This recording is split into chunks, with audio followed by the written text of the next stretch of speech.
Habib. Wanita itu kan sebenarnya tugasnya nyaman dipandang laki-laki. Jadi walaupun suaminya nyebelin atau gimana kitanya senyum aja gitu. Tapi kalau udah sampai melakukan tindakan fisik KDRT seperti ini harus bagaimana Habib dalam pandangan Islam? Mohon tausiahnya. Afwan Caca, Ustaz Syam, Ustaz Maulana. Bismillahirrahmanirrahim. Allahumma salli ala Sayyidina Muhammad wa ala ali Sayyidina. Ingat bahwasanya Rasulullah Shallallahu Alaihi Wasallam bersabda, "Wala tadribul wajha, wala tukabbih, wala tahjur illa fil bait."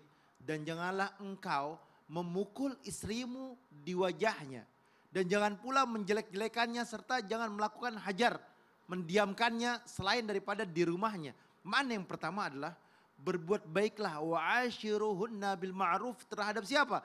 Terhadap istrimu. Sayangilah, cintailah. Khiyarikum linisaihim, sebagaimana hadisnya baginda Rasulullah sallallahu alaihi wasallam ketika haji wada. Sayangi dia, hormati dia, muliakan dia, angkatlah derajatnya, jadikan dia manusia yang dekat dengan Allah. Didiklah mereka dengan didikan yang baik. Kalau misalkan udah dididik, udah dinasehatin, udah dikasih tempat tinggal, dikasih pakaian, dikasih, biasa suka sombong apa tuh? Oh gelang, ya kan? Diangkat-angkat karena gelang baru, ya kan? Nah, udah dikasih perhiasan, subhanallah, alhamdulillah, ya kan? Tapi istrinya kurang ajar, tukang maki, tukang marah-marah, tukang bentak, tukang main tangan, pukul terhadap suaminya. Maka istri seperti ini adalah istri yang nusus, istri yang kurang ajar terhadap siapa? Terhadap suaminya. Maka boleh dalam syariat untuk mendidiknya dengan didikan yang baik, boleh tidak tegur, boleh didiamkan. Dan boleh bagi suaminya untuk menasihatinya dengan cara yang lebih syadid, lebih keras. Untuk apa? Untuk menjadikan istri itu istri yang salehah, yang bertakwa kepada Allah. Nah sekarang dibalik. Kalau misalkan seandainya suaminya yang kurang ajar, kasar, mukul, menghina, mencaci, memaki. Apakah kita sebagai seorang istri harus sabar? Ketika suami masih ngomong, ngoceh, marah-marah untuk ke arah kebaikan, terimalah dengan baik. Kalau ke arah kebaikan. Kalau ke arah kebaikan, disuruh sholat misalkan, atau disuruh mendidik anak dengan didikan yang baik, menjaganya dan lain sebagainya, urusan yang baik semuanya. Maka boleh suami memarahinya, boleh suami menegurnya, mengomelinya. Tapi kalau misalkan suami sudah pakai tangan, kasih tahu sama suaminya, aku menikahimu, engkau diberikan oleh orang tuaku bukan untuk aku disakitin. Aku menikah kepadamu bukan aku untuk dihina, dicaci, dimaki, dipukul. Bukan. Tapi sayangilah aku, cintailah aku. Hormatilah aku. Sebagaimana orang tuaku menghormatiku, menyayangiku, mencintaiku, mendidikku dengan didikan yang baik. Kamu suamiku harus lebih baik daripada orang tuaku. Jangan kau main tangan. Aku istrimu. Manusia yang bersamamu, yang menyayangimu. Jangan pukul aku. Jangan sakiti aku. Jangan hinakan aku. Aku dinikahi bukan untuk dihina. Aku dinikahi bukan untuk dicaci. Aku dinikahi bukan untuk dipukul. Tapi untuk disayangin. Untuk dicintain. Dan untuk mendidik anak-anaknya dengan didikan yang baik. Dan untuk mengurus suaminya dengan cara mengurus yang baik. Kasih tahu suaminya. Kalau misalkan masih dipukul, bahkan sampai biru, ya kan, ngadu sama orang tua kita, ngadu sama orang tuanya, kasih tahu ini anaknya sudah seperti ini. Yang lebih bagus adalah ngadu dulu sama orang tuanya, misalkan tidak ada solusi, baru ngadu orang tua kita. Karena kalau ngadu sama orang tua kita, pasti dibelain anaknya dan tidak ada keadilan di dalamnya. Kasih tahu dulu. Tapi kalau misalkan sudah parah, kasih tahu keluarga kita atau kasih tahu nasihatin yang baik, bagaimana jalan keluarnya. Kalau misalkan alhamdulillah dia sadar, dia bertobat kepada Allah, minta ampunan kepada Allah, maka alhamdulillah berarti selesai permasalahannya. Kalau misalkan tidak, masih terus seperti itu, maka terjadilah sebuah negosiasi antara keluarganya. Panggillah gurunya. Wah suami saya nggak punya guru, ini kesalahannya. Kalau suami sudah nggak punya guru, nggak belajar ilmu, nggak menuntut ilmu, tidak hadir ke majelis taklim, maka jauh daripada naungan dan ridhonya Allah. Oleh karena itu, hadirkan hati dan jiwa kita untuk selalu dekat dengan Allah dan Rasulnya, hadir ke majelis Talim. Jangan lupa hadir juga Maulid Akbar Majelis bin Yahya. 19 Allah. November. Insya Di Allah. Sarua Puncak, Ahad pagi. Insya Allah, Bib, jazakallah khair.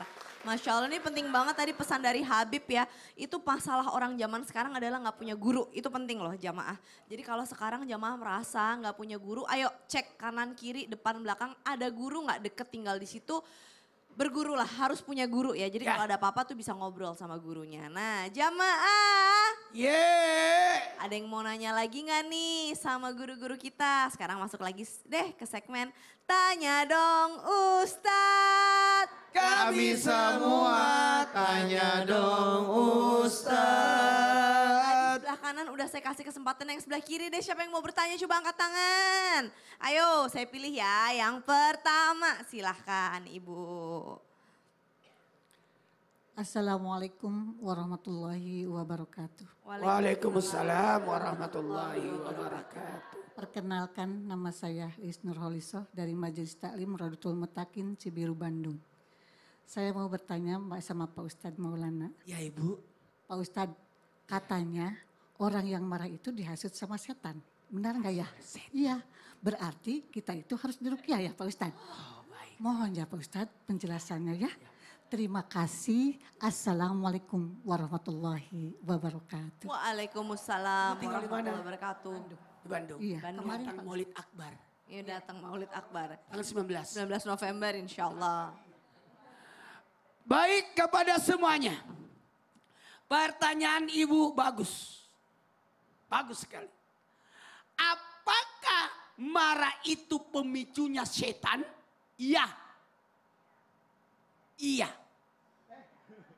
Apakah ia menyebabkan orang bisa marah gara-gara setan? Iya. Betul tidak? Tuh. Marah, orang yang marah, pernah kejadian. Sayyidina Abu Bakar Siddiq diledek sama orang. Abu Bakar tenang, Nabi senyum. Tapi pada saat Sayyidina Abu Bakar ikut marah, maka Nabi pergi. Ditanya, ya Rasul kenapa ninggalin? Tadi waktu kamu diejek orang, kamu tenang, kamu sabar, itu malaikat pada datang. Tapi ketika engkau marah, setan datang. Ketika orang marah, itu gampang untuk dihasut setan, dibisikin setan. Coba ibu kalau marah sama suami, semua tanggal-tanggal yang lama, itu, iya kau pernah, ahli sejarah. Ahli sejarah. Langsung ingat, dulu kau pernah melakukan kesalahannya. Kamu pernah begini. Langsung ingat semua itu. Disitulah setan membisikkan. Yuwas wisu. Sudurinas. Membisikkan. Cerai aja minta itu gitu. Menguntungnya bukan perempuan yang menalak laki-laki. Seandainya perempuan yang menalak laki-laki, tiap hari laki-laki ditalak. Telat talak. Betul tidak? Betul. Bu, Ya. apakah harus diruqyah? Ruqyahnya ruqyah mandiri. Apa? Sabar. Apa? Salat. Apa? Zikir. Apa? Mandi. Mandi, tidur. Gitu. Atau pergi datang majelis. Maulidnya Habib. 19 November ya. Oh berarti ruqyah mandiri itu bisa kita lakukan melakukan zikir pagi petang juga Zikir. bisa ya. Zikir. Baik. Astagfirullahaladzim. Masya- Dari berdiri, duduk. Duduk. Dari duduk, baring. Jadi kalau orang marah, contohnya begini. Contoh, Kalau lagi lagi marah, marah, susah banget. lagi marah berdiri, Emosi. jangan dari duduk berdiri. Dari berdiri, duduk. Duduk. Dari duduk. Tidur. Dari tiduran. Wudu. Wudhu. Kalau masih marah juga. Sholat. Kalau masih marah juga. Berarti dia setannya. Naudzubillah min dzalik summa naudzubillah jazakallah khair. Ustadz Maulana kasih tepuk tangan dulu dong Bu. Kita manusia itu harus pintar-pintar mengontrol emosi ya. Siapa lagi jamaah yang mau bertanya? Coba angkat tangan. Tadi yang sebelah kiri udah, sekarang yang tengah-tengah dikit deh. Silahkan Ibu. Assalamualaikum warahmatullahi wabarakatuh. Waalaikumsalam warahmatullahi wabarakatuh. Perkenalkan nama saya Ibu Yuni dari Majelis Taklim Rodatul Mutakin Cibiru Bandung. Masya Allah. Pertanyaannya Bu. Tanya dong Ustadz Sam, Siap Ibu. bolehkah seorang anak memarahi orang tuanya jika orang tuanya melakukan kesalahan besar? Orang tua melakukan kesalahan besar. Bolehkah sang anak memarahi orang Iya, tuanya? iya. Oke. Bagaimana Mohon penjelasannya. cara menegurnya Iya, gitu iya, kali ya Bu ya. iya, iya. Ngeri amat orang tua dimarahin sebenarnya boleh apa enggak sih Ustadz Syam? Jazakallah khair Ibu, pertanyaannya silahkan Ustadz Syam. Baik, kita buka dulu kisah yang sangat luar biasa yang Allah torehkan di dalam Al-Quran. Kisah Nabi Ibrahim bersama dengan Azar, yaitu disebut abaknya Nabi Ibrahim alaihissalam. أعوذ بالله من الشيطان الرجيم واذكر في الكتاب إبراهيم إنه كان صديقا نبيا إذ قال لأبيه يا أبت لم تعبد ما لا يسمع ولا يبصر ولا يغني عنك شيئا. Sepenggal kisah Nabi Ibrahim alaihissalam menghadapi ayah yang melakukan kesalahan yang amat sangat besar. Menghadapi orang tua yang melakukan kesalahan yang sangat besar. Kesalahan apa itu? Bukan hanya menyekutukan Allah, tapi menjadi orang-orang yang membantu orang-orang menyekutukan Allah Subhanahu wa taala. Tapi lihat bagaimana Siddiqan Nabiyya, seorang Nabi Ibrahim Khalilur Rahman berdiskusi dengan ayahnya tanpa harus marah-marah dengan emosi.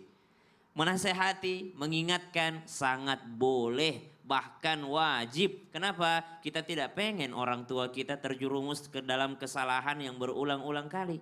Makanya menasehati orang tua, mengingatkan sangat diwajibkan. Tapi memarahinya tentu saja tidak boleh. Bagaimana Nabi Ibrahim alaihissalam melakukannya? إذ قال لأبيه يا أبت لم تعبد ما لا يسمع ولا يبصر ولا يغني عنك شيئا. Wahai ayahku sayang.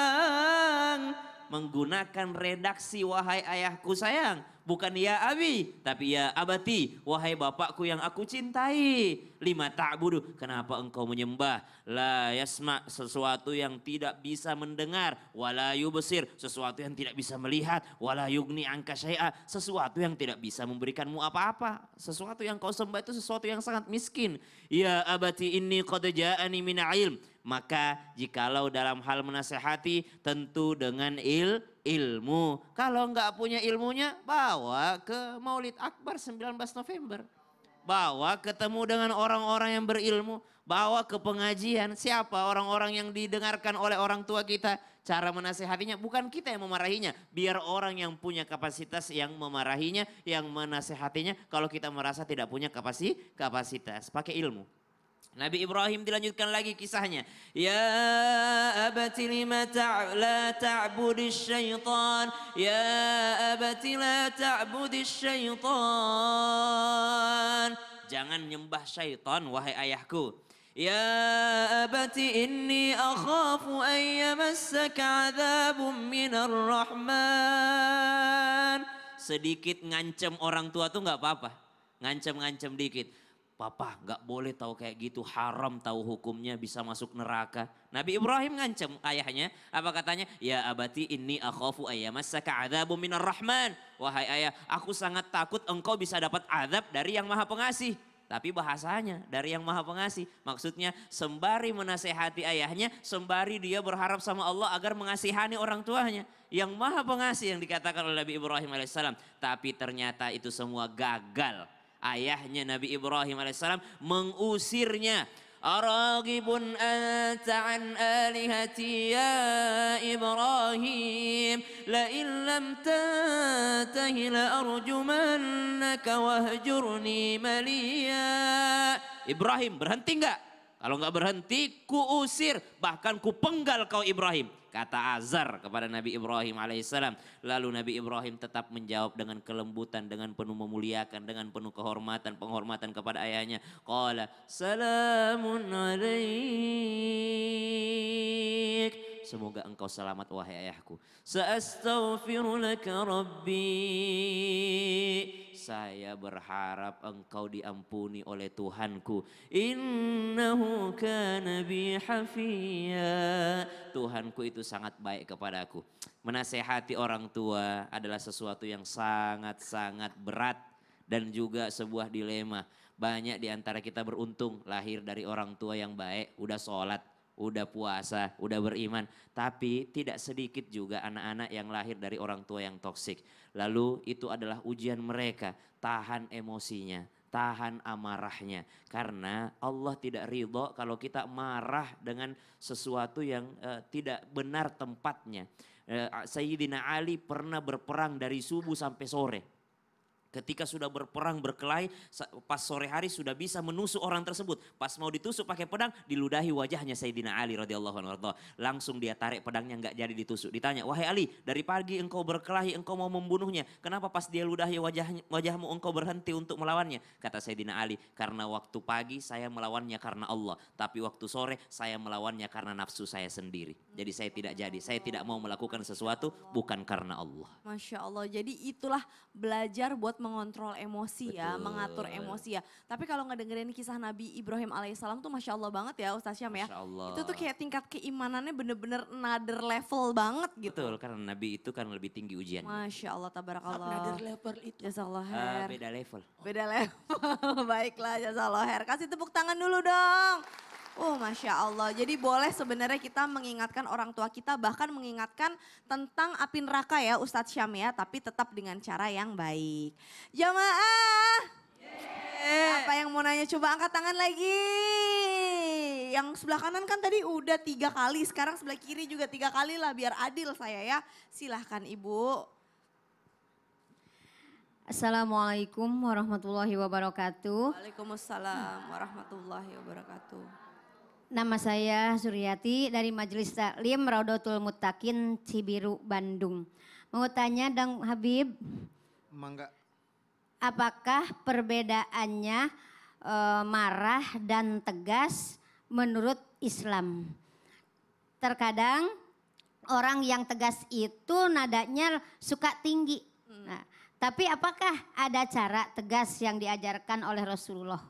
Terima kasih atas jawabannya. Wassalamualaikum warahmatullahi wabarakatuh. Waalaikumsalam warahmatullahi Monggo Habib wabarakatuh. silahkan. Ketegasan Rasulullah Shallallahu Alaihi Wasallam dengan cara lemah lembut. Rasulullah tidak pernah memaki istrinya, tidak pernah main tangan terhadap istrinya, bahkan terhadap pembantunya Rasulullah tidak pernah keras dan tidak pernah main tangan. Itu Nabi Muhammad Shallallahu Alaihi Wasallam dan menegurnya dengan cara yang lembut, dengan cara yang baik. Bahkan kelembutan Rasulullah dirasakan oleh semua sahabatnya, keluarganya dan umatnya Nabi Muhammad Shallallahu Alaihi Wasallam. Saya ingat cerita, orang-orang Quraisy ini khawatir dengan keadaan seorang wanita Bani Makhzumiyah yang kedapatan waktu itu mencuri. Mereka berkata, siapa kira-kira yang bisa lobby Rasulullah nih? Mereka pun menjawab, nggak ada yang bisa lobby kecuali Usama bin Zaid. Yang mereka itu tahu Usama itu dekat dengan Rasulullah Shallallahu Alaihi Wasallam. Akhirnya Usama pun berusaha untuk melobi Rasulullah Shallallahu Alaihi Wasallam. Maka Usama ini berkata kepada Rasulullah, udah ringanin aja hukumannya, kasihan ini Bani ini dia baik soalnya dan lain sebagainya. Maka Rasulullah Shallallahu Alaihi Wasallam bersabda, ingat ini perempuan mau dipotong tangannya. Dengan kalimatnya Nabi Muhammad Shallallahu Alaihi Wasallam karena dia tahu mencuri. Ini adalah menegaskan daripada hukum Allah Subhanahu Wa Taala. Rasulullah berdiri berkhutbah, wahai manusia, sesungguhnya yang membinasakan orang-orang sebelum kamu adalah mereka yang memiliki kedudukan. Di antara mereka tahu dia mencuri tapi tidak dihukum. Karena apa? Karena kedekatan, karena punya harta, karena dekat dengan pemerintahan. Ini mereka menunjukkan bahwasanya kehancuran kata Nabi Muhammad. Pemimpin yang tidak adil menempatkan sesuatu di dalamnya tidak ada keberkahan. Kehancuran yang ada. Dan sebab yang paling utama adalah ketika mereka mencuri orang miskin dihukum, dipenjarain. Ini kehancuran zaman dahulu. Maka Nabi Muhammad SAW bersabda, waimullahi lau anna Fatimata binta Muhammadin sarakat la qata'atu yadah. Demi Allah, sesungguhnya jika Fatimah binti Muhammad mencuri, aku sendiri yang akan motong tangannya. Ini maknanya apa? Tegasnya Rasulullah. Siapapun mereka yang melanggar aturan Allah, maka dihukum oleh Allah Subhanahu Wa Taala dan dihukum oleh Nabi Muhammad SAW dengan tegasnya. Itulah yang menyebabkan perbedaan antara zaman Rasulullah dan zaman-zaman dulu. Kehancurannya karena pemimpinnya nggak adil, dilihat temannya nggak dihukum. Dilihat orang miskin nggak punya power, hantem. tajam ke bawah, tumpul ke atas gitu ya. Jadi kalau jadi pemimpin di Indonesia ini harus menjadi pemimpin yang jujur dan adil insya Allah. Kita sebagai masyarakatnya juga doain pemimpin kita dong. Semoga Allah pilihkan yang terbaik insya Allah. Nah jamaah Islam itu indah. Habis ini kita insya Allah masih belajar bersama dengan guru-guru kita dengan tema jangan marah-marah nanti gak berkah. Sesaat lagi jangan kemana-mana, tetap di Islam itu indah. Jamaah oh jamaah, alhamdulillah.